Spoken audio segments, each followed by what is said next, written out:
ज्ञानमा presented by Anisa Films. अरे माई सरस्वती देगा हमने के ज्ञानमा Music by Lokesh Nirala. Mixed by Vikram Vidarbhi. अरे कबहू न पढ़नी मैया हमहू पढ़ैया बाकी रौरा करिले पूजा। अरे कबहू न पढ़नी मैया हमहू पढ़ैया बाकी रौरा करिले भजन। अरे माई सरस्वती देगा हमनी के ज्ञानमा किन लैनी कॉपिया कलम। अरे माई सरस्वती देगा हमनी के ज्ञानमा किन लैनी कॉपिया कलम।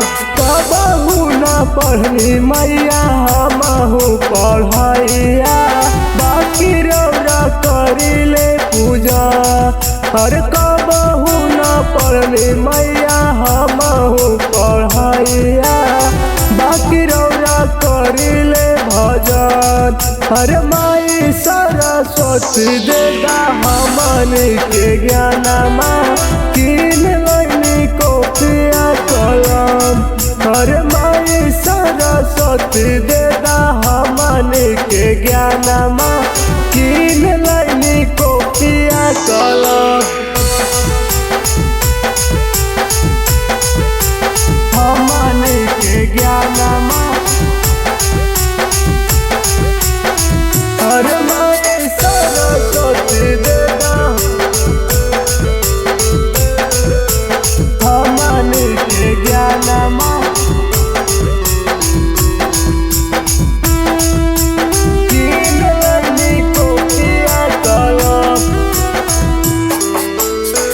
गौआ के लोग कहे नइखे कुछो खास रे केतनो तू गइबे गाना हो खबे न पास रे हो खबे न पास रे।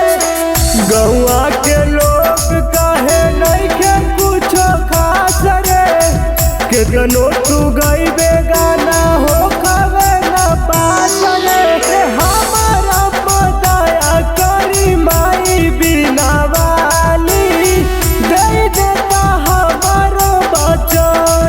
अरे हमारा पताया करी माई बिना वाली दे देता हमारो बचन। अरे माई सरस्वती देगा हमनी के ज्ञानमा किन लैनी कॉपिया कलम। अरे माई सरस्वती देगा हमनी के ज्ञानमा किन लैनी कॉपिया कलम। हमनी के ज्ञानमा अरे माई सरस्वती देगा हमनी के ज्ञानमा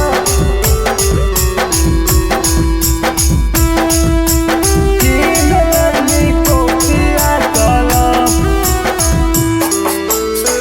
राइटर विकी जी के फोनमा मिलनी उनका से कही माई मूर्ति मंगनी रमेश बिहारी के फोनमा मिलनी उनका से कही माई मूर्ति मंगनी। इतना सिंगर उपेंद्र गावेले भजन इतना सिंगर उपेंद्र गावेले भजन। अरे माई सरस्वती देगा हमनी के ज्ञानमा कि